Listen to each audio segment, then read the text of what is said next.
Good afternoon, everyone. Welcome back to Real Reds Talk, an authentic football fan channel made in Manchester. You're joining me live on a Tuesday, I believe it is, Tuesday afternoon. Plenty of stuff going on with Man United. Not the usual intro that you guys deserve. A very sleep-deprived, lack of sleep last night, not because Sander Berge didn't sign for us, just, sleep-deprived. So it's going to be a bit smoother, bit slower tempo today, bit more relaxed, bit more of a chat, but there is still plenty of stuff to discuss. I mean, we had news breaking specifically last night with Ugarte, loan with obligation. I want to we'll dive into the specifics of that and how that would affect us maybe financially for the next window. Sander Berge to Fulham is here we go, apparently, according to Romano. Laurie Whitwell broke that story initially, and that's interesting. Mctominay has rejected 2 deals. So whether that was Fulham or not, maybe that's why they went for Sander Berge. And then I think there's one from Turkey that he may have rejected, and he's waiting for Napoli. But there's a couple of issues with that, which, again, is further detail. Juventus back in for Jadon Sancho. And I'm going to do a Premier League roundup at the end of the show because I thought... yeah, there was some things from yesterday. Obviously, Spurs versus Leicester, the last game, to kind of round things off. And yeah, I just want to talk about some games to give my thoughts and opinions. And obviously, of course, get all your thoughts and opinions. But before I get into any of the topics, just very, very quickly, there was a few viewers who was asking about sending voice notes to an email. Okay? So, again, for people who are live or people who watch this later on, and there's already a couple of people who sent some in already, if you want to send hot takes, so controversial opinions potentially, or anything like that, that we'll basically put to a panel on a show and we will then react to it, I'll put in the email for you. Just 2 seconds. 2 seconds. So, if you send it to that email... any voice notes you have, if anyone's thinking, how do you send a voice note to an email, which a few people have already said, just record it on your phone and then attach a file and send it to that email. If you're struggling, just send it to us on Instagram or something. Real Reds Talk on Instagram if you don't follow us over there, or any other social platform. And get your hot takes in, because we're probably going to do a show Thursday, maybe. But then I'm thinking potentially... we've got the preview for the Brighton game. So Thursday, Friday, maybe Friday would be the best day to do it. So get your voice notes in. We will play them on screen whilst we're live, and then we'll get a couple of lads to react to them and kind of debate it like a hot topic, effectively. So, yeah, just email that and we'll sort it out for you. So, let's dive into this Ugarte story then. So, I understand Man United are working on a loan with obligation to buy proposal for Manuel Ugarte. Negotiations to continue with this formula as Jorge Mendes leading talks with Paris Saint-Germain. Ugarte wants United, pushing a lot after personal terms agreed in July. And Florian Plettenberg also added to this, saying, as reported in July and now confirmed, a loan with an obligation to buy is a possible scenario to finalise the deal between Man United and Paris Saint-Germain. The deal structure was already discussed with United and remains on the table. Straight loan with an option to buy, obligation to buy, not an option. Concrete negotiations ongoing. Now, a loan with obligation to buy, I'm okay with, but does that then take away from next year's budget? You know, if, let's say, the budget next year, if we get back into the Champions League, wishful thinking, and we've got 40 million, let's just say, and you're taking potentially £60 million out of that, are you okay with that, personally, as a fan? And then, in which case, do we still have money in this window to operate and go buy someone? Because the stuff we're hearing out about, like, we're not going in for a left-back now, which I'll touch on a little bit later. Sander Berge's gone. Yusuf Fofana's gone.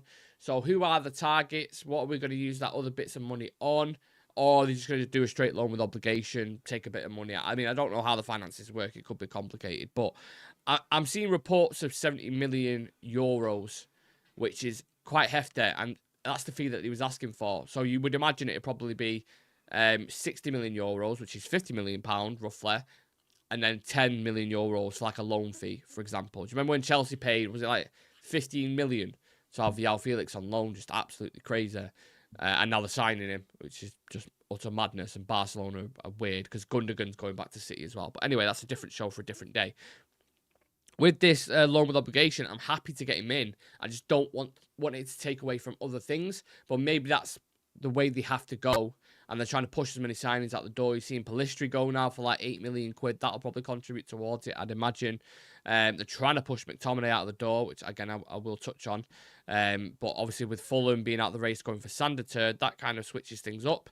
So yeah, it seems like it's being pushed right until the very, very, very end. And you've got PSG then briefing that they're willing to wait until the end of the window or until next week. And I'm sat here thinking, fucking hell, get Ugarte in right now. You know, we've got games coming thick and fast. You have... Are you more likely to win a game with Ugarte in your team? Probably. So you're risking points by not signing him. I get it's a process. I get, you know, these deals can take time and, you know, but personal terms have been agreed. All it takes is loan with obligation. Do you agree to pay 60 million euros next year? Yeah, right, let's get it done. Or they're going, nope, we'll give you... Maybe they're just... I don't know what's going on, but they're certainly, you know... What's the word called? Haggling hard, aren't they? Maybe they're just looking for a 5 million difference. Maybe they're discussing some sort of add-ons. Maybe they're discussing about, you know, spread out payments like we've done with quite a lot of the signings we've already brought through the door. I'm not sure. But yeah, it seems like it's going to go to the wire, so I'd strap yourselves in. And if we don't get Ugarte, I'd love to know who the other targets are, because I have no idea. No idea. We was briefed Yusuf Fofana and Sander Berge, and they've both gone. So I'm like, Zubimende was an option we was looking at, but then you've got the exact same issue with that one that you have with Ugarte, where it's 50 million quid, and if you can't afford it, you don't get him.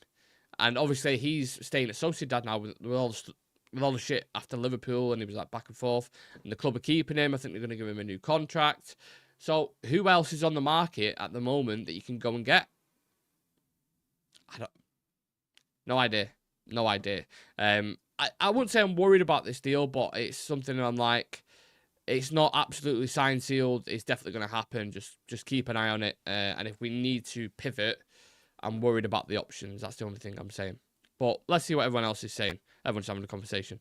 Richard saying, we cannot do everything in one window. I think we'll take at least 3 windows, possibly 4. Apparently, this loan with obligation is a payment over several years. Yeah, everyone's on Klarna, innit? Every signing that we're bringing through the door is just on Klarna. Dan saying, with Pellistri going, did United put a buyback clause or sell-on clause? No, I don't think so. I haven't seen anything on that, personally. Dan. Josh is saying, Will Fish looks like he's joining Cardiff City, and Legiza Warsaw are in talks with Odiela. Yeah, seen that. They're pushing young players out the door, trying to recoup as much money as possible. I mean, they're making cuts everywhere. They're scraping, not scraping money, but as a business, you have to refine costs, and they've done that with staff, which some people disagree with, which I understand, and they're doing it with, you know, some of the youngsters going out the door who they don't think is up to it, and they're like, look, we can get a couple of million for this guy right now, and, you know, it can be classed as pure profit, trying to balance the books.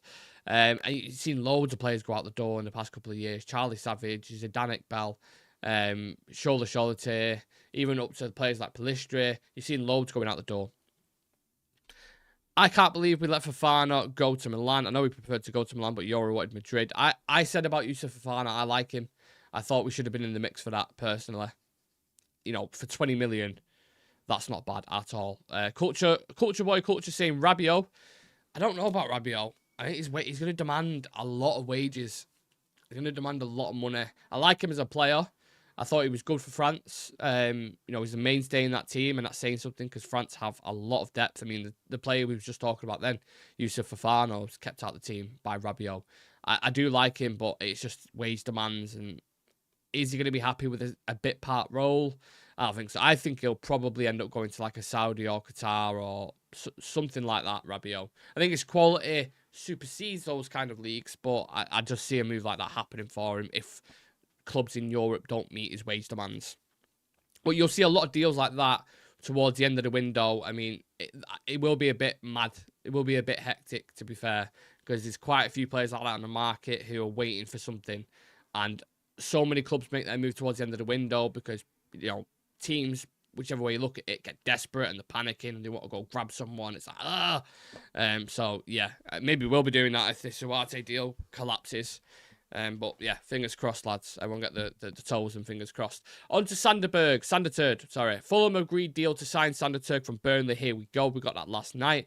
Initially, Laurie Whitwell reported it and broke the story. So obviously, the McTominay deal is off now as Berge joins for 20 million plus a 5 million fee. Medical booked for the midfielder. So that is done and dusted. And like I was joking at the start, couldn't sleep at all last night.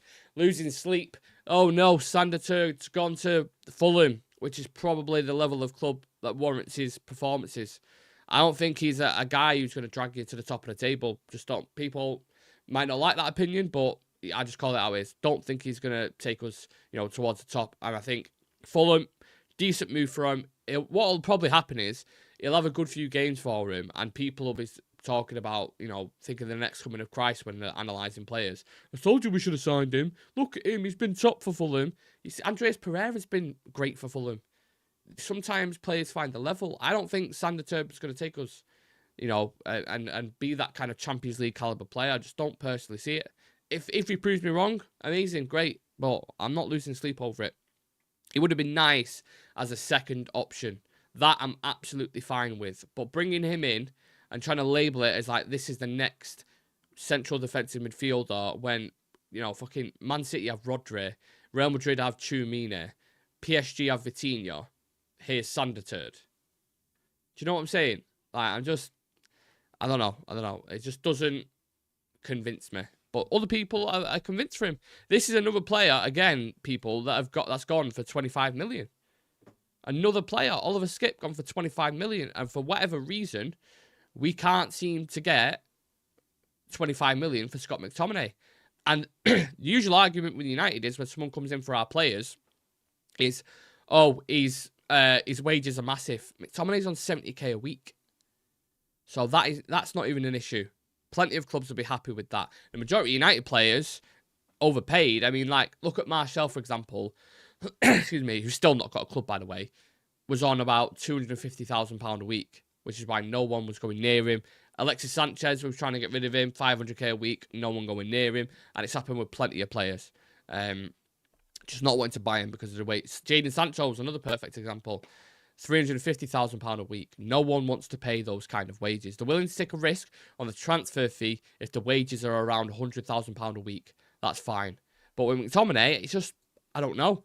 And then you're hearing that Napoli you got credible journalists coming out that Napoli need to sell Victor Osimhen to use that cash on McTominay. And you're like, fucking hell. Well, they want about 140 million for Osimhen. But then Osimhen wants to move out the door, so that's a complicated deal to do. Will Chelsea still buy Osimhen? They've just bought João Felix. He's a different kind of attacker to Osimhen. But if they went and got Osimhen as well, their summer spend would be like 350 million. Which is crazy. And that'd be like 46 players in the squad. So that's why I'm worried about the McTominay deal as well. Because I don't know if they'll sell Osimhen. To Chelsea. I don't know. I don't see it. So the reoccurring theme that you've probably already guessed by now is a little bit worried about the end of the window. I hope you guys are much more positive than me, but yeah, I think he stays and we end up getting a cheaper alternative. But I think Italy's a good option for him. I think Napoli, Napoli fans are passionate. You've got authentic Italian food over there, nice scenery, nice weather. It's a good shout. I mean, they don't have European football, do they? No Europa League or Conference or Champions League. But I think that'd be a good move for McTominay. I was having this debate with my mate before, actually, and he was saying, British players don't do well over there. It's a career killer or whatever. But I think the majority of United players who've moved from United to Italy have won more things there. Really. You had Alexis Sanchez who won a Scudetto. Darmian playing at centre-back in a final. Smalling did really well at Roma initially for the first couple of years. I think if Maguire went there, for example, he'd be one of the best centre-backs in the league, if not the best centre-back in the league, and be appreciated there for his defensive acumen. I think it'd be a good move for McTominay. I think he'd be adored there by Napoli fans. The coach would love him. He's a proper Conte type of player. Work hard, get stuck in. Don't lose any mileage on the clock.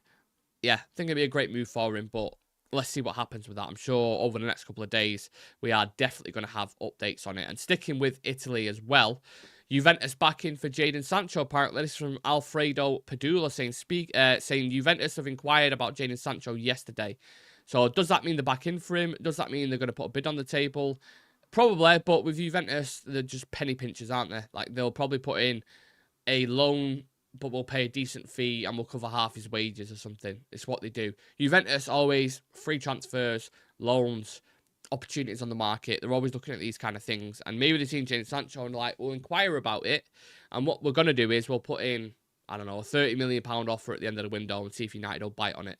That's what I think they're going to do. I don't see him paying the 40 million and paying his £350,000 wages. I just do not see it. Again, it's negative in it. It's me just denying it. But maybe it's the PTSD from, you know, previous windows where I'm sat there like, no, I'm not convinced. Don't think it's going to happen. Blah blah blah. I just don't see it with Juventus because I know what they are like. They are Italian clubs in general. I mean, we touched on this yesterday. When they're selling players, they want the absolute maximum they possibly could and more for them. But when they're buying players, it's fucking pennies.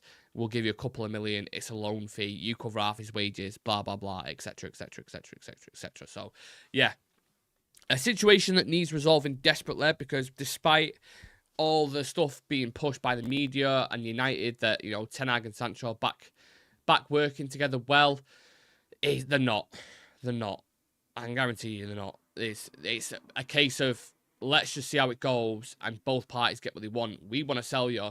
You want to move. If there is a public perception that, you know, everything's all rosy and happy and you know, he might even be getting some minutes, teams are more likely to inquire, to ask for you, to make a move, rather than if you just sat with the reserves, you know, not doing anything, quite literally losing out on your career. That's my opinion. In your own opinion, who would you buy? It's difficult, Culture, because, and again, just apologies for, I'm so drained today. I might seem like negative or moody or whatever, but I've hardly any sleep last night. Ongoing issues, yeah, so apologies if you see I'm a bit thin here. But in your own opinion, who would you buy? That's what I'm saying. The market's not great for defensive midfielders, so they might have to just, I'd say, I know people saying short-term pain, long-term gain. I would just pay the money for Ugarte at this point. If you can get him for 50 million on a loan, just buy him. Just buy him because I don't see any other midfielder coming in and doing the job that he does that's on the market. If anyone can list one player who can do that, feel free to, but I can't think of any. Straight swap, Mctominay for Osimhen. Yeah, Napoli would be absolutely bonkers to do that. Ashley Young went and won the league. Exactly. Ugarte, well better than Wharton. Okay player, but if you think Wharton better than Ugarte, then I disagree. Everyone's entitled to their opinion. Cryptos says, should do that with Lenny Yoro. Now Yoro's a liability for 3 months. What do you mean? I don't get what you mean by that. Should do that with Lenny Yoro. Now Yoro's a liability for 3 months. Yeah, no idea. No idea what you're touching on there. Maybe I've missed something. But moving on to the left-back situation, Laurie Whitwell also broke something. There's been reports that we've been looking at, you know, bringing in a cheap alternative at left back, or maybe someone like Hermoso who could play left centre back. You know, versatile, can fill in there. And apparently they decided against pursuing a left back now, so they're not going to go for that option. Now, this become a bit of a hot topic and a hot debate in the WhatsApp, as you know, quite a few of the lads on the channel were concerned, and they were saying that because of last season when we let Reguilon go back early and we had that problem with playing Wan-Bissaka there, they're worried the same thing's going to happen again and Malacia and Shaw are going to continue with their injury issues. And I agree with that. There is a concern. But because we've got Mazraoui now, I think we'll be okay. Like, it's not playing Mazraoui at left back or Dalot is completely different to playing Wan-Bissaka at left back. It doesn't hinder your system as much because they're pretty comfortable over there. So I'm not as fussed about that. I would be if, let's say, we had a concrete offer in for Kadioglu from Turkey, because I actually don't mind him as a player, and I think, you know, again, another one who's versatile, can play right back, left back, comfortable in a lot of areas. That would have been okay, but they want 25, 30 million, so that just simply is not going to happen. The alternatives that he was looking at was like Marcus Alonso and Hermosa. And when I see them options, I'm like, I'm sorry, it just doesn't fill me. It just doesn't make me want to go, yes, buy him, please. Just doesn't do that for me. So what's the sake of just buying players because they're there? You know, would Marcus Alonso improve us? Would he help us? I don't know. Not for me. Yeah, I just not interested, to be honest. I think Malacio and Shaw, maybe this is blind. Them two will be fit enough between them, enough game time to be that secondary option or first option. I know Malacia's been out for a long, long time. We'll have to see how he comes back and how he's training. But September onwards, I think we'll be all right. The thing is, if Majrari gets injured, which he does have an injury history, then you're like, okay, maybe I was wrong. But when that day happens, tell me. Put it in the comments. Nick, you was wrong. You're chatting shit. But I think we'll be okay. Okay, what are we saying, legends? Please do leave a like on the video for us if you can, if you haven't done so already. Obviously, if you have your phone in your hand or tablet or whatever, if you're just watching or listening, then that's absolutely fine. Don't expect you to go out your way to do it. Sorry, people have an ongoing debate about Wharton. Tiger UK saying afternoon, Reds. Good afternoon, mate. D Brown saying good afternoon. Hello to you as well, sir. Yeah, people just having. I'm going to let people debate that. I can't get into that debate. Too much to discuss. I need to blow my nose. Hopefully you don't mind. I sound a bit nasally this morning, but sorry. Also, as well, have the driest mouth ever. Can I just get a can? Is that rude? I don't know. I'm just going to get a can of Pepsi, and then we're going to discuss all the Premier League fixtures and, kind of highlights. Yeah, cool. 2 seconds.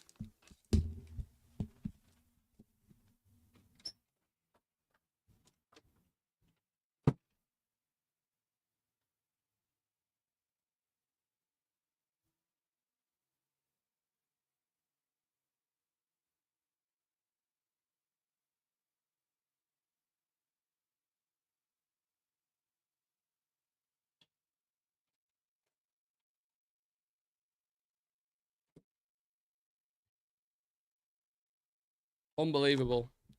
Oh, I was going to get a can of Pepsi, but my girlfriend's took the last can. So, a water that's been there on the side for a bit is what I'm having to strap with.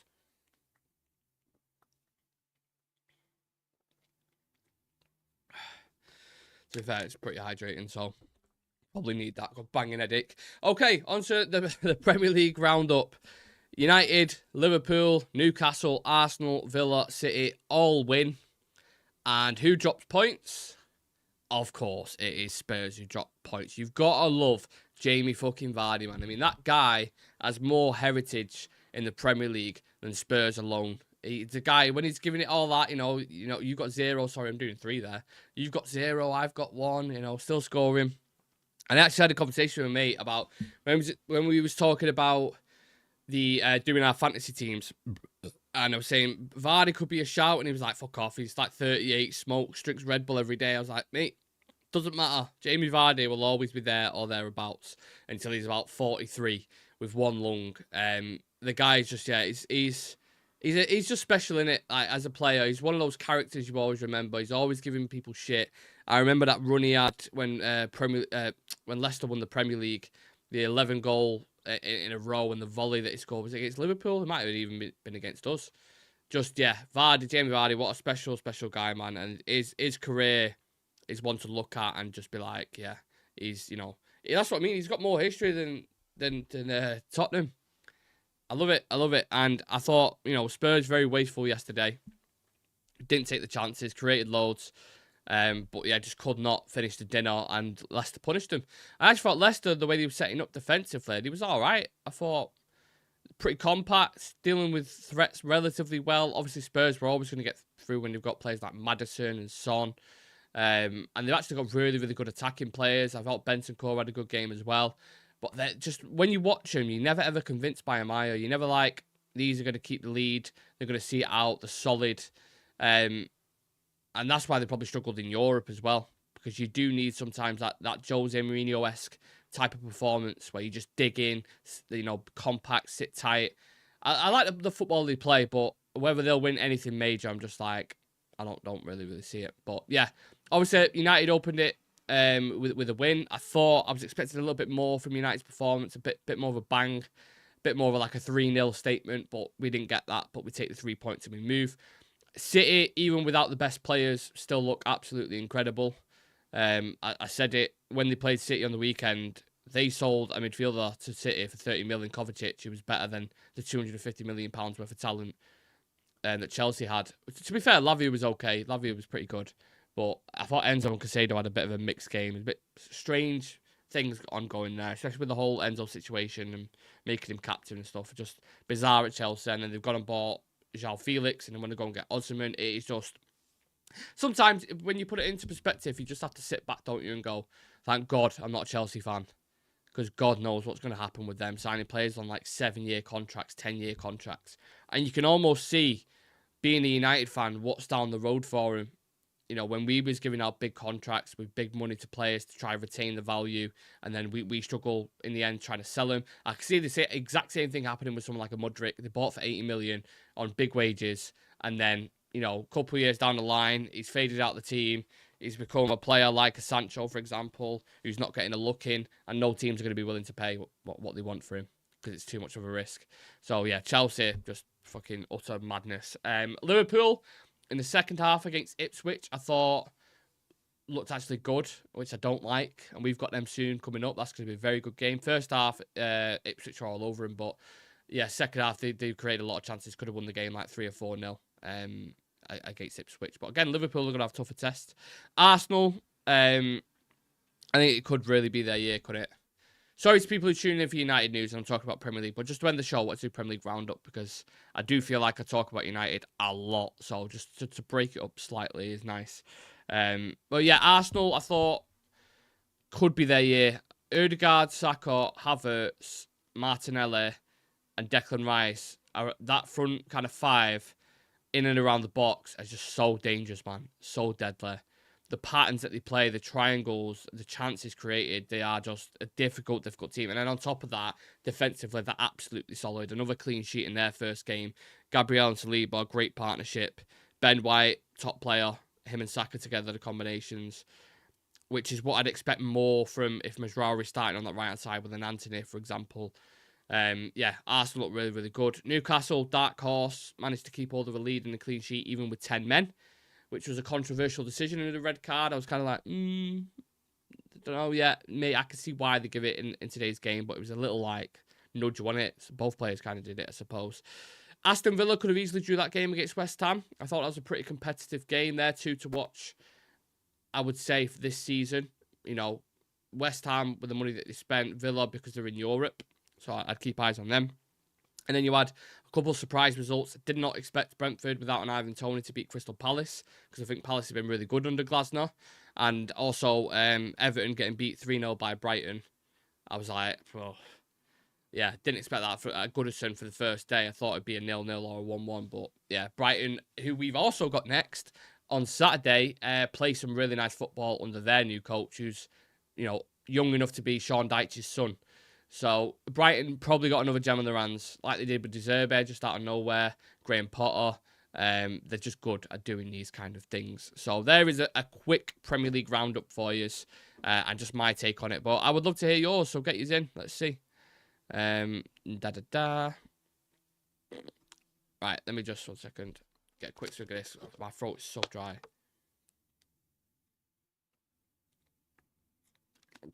Oh, right. Did you see Vicario screaming at Bergeville for messing about with the ball instead of clearing it, which ended with a shot from Leicester? Yeah, did see that. Vicario, I think, shot stopping systematically for Spurs, really, really good. But again, he was mentioning it on Monday Night Football last night. Question marks with corners. You know, you can see it don't look as strong, looks a bit scrawny, and can be targeted by players like Antonio, for example, West Ham in the box. That's something that he needs to work on for sure. And De Gea had a similar thing there. Totally agree. Spurs are up and down always every season. Chelsea's a joke signing players on 10-year contracts. Yeah, that was a good game. The dude that pushed Shah should have got red instead of Shah. It's the cheapest red card I've seen. That's from Jale. I think, unfortunately, Everton's time is up. That Amadou Onana header was elite. Yeah, it was good. Really, really good. But, yeah, Everton, I'm just... Yeah, it seems like it's going to be their year to go down, doesn't it, man? I think they're going to be scrapping again. I mean, I'm sure wasn't the news that there was another points deduction or something potentially coming through. So I think they're going to struggle. They've lost obviously Onana. I know they've actually. I was speaking to Alex about this. He said Everton have bought really well apparently. So I'll have to watch them closely. I didn't watch the Brighton game because I was watching. I think Arsenal was on at the same time, so I was watching them against Wolves. I only saw highlights, so I'll make a judgment properly when I see them play. I like Ipswich pressing, transitional machine on the ball, really confident as well. But sometimes that could be. You have the situation like with Burnley, where they stuck to the guns and we're not going to change how we play, and they went down. Could there be a similar situation with Ipswich, where they do that, stick to the guns, and they're conceding goals? To be honest, I don't think they should. I think they play nice football. I think Ipswich will do all right to stay up. I like that Leif Davis. I think he's decent. I think they've got a couple of good players. But yes, an unknown with me. I can't really make a prediction on Ipswich. Really can't. I just have to see how they crack on. That Bergvall moment could have ended like the Wan-Bissaka moment against Liverpool when he was messing about with the ball and then Liverpool scored just before half-time in FA Cup. Oh my God, yeah. I remember that. But the main thing is, first Premier League week is over. Game week 1 is done. So, yeah, happy football's back. Can't wait for European football back because we could be, sat here talking about a Europa League game now. Getting excited for that. But again, we play first on Saturday in game week 2. We play Brighton at 12:30 on Saturday. So we're going to have the preview for that. I'm going to say Thursday. Yeah, we'll do the preview for that on Thursday. We'll do the voice notes. Don't forget about that, people in the chat. Send your voice notes to the email. Put the email in at the start of the show. realredstalk99@gmail.com. Any hot takes you have, whether it's on United or the Premier League in general, get them in, and then on Friday we will react to them with a few of us, like 3 or 4 lads on the show, because I think that'd be really, really good. And then you guys have the opportunity then to have your voice rather than just commenting or what have you, and that'd be be decent. But I'm gonna leave it at that. Usually I go a bit longer, guys. Do a bit of Q&A or last 10 minutes, but my brain's absolutely fried today. I hardly had any sleep whatsoever. Very quickly, what are your thoughts? United selling youngsters, Fish to Cardiff, Odiela? Yeah, I'm all right with it. If they don't think they can meet the threshold and push into the team like Garnacho or Kobe, sell them. I'm fine. I hope they have a good career. Wish them all the best, but I'm all right with it, personally. Yeah. Please do leave a like on the video. Don't forget that email. Check out the members video that we dropped yesterday. Ugarte versus Casemiro. I know some of you have already seen it already, but if you haven't seen it, check it out. Let us know your thoughts on the video. And we'll see you again later on at 7 o'clock, unless something goes live in between. And then I'll go live myself. So, yeah. Have a lovely rest of your day. Yeah, you all.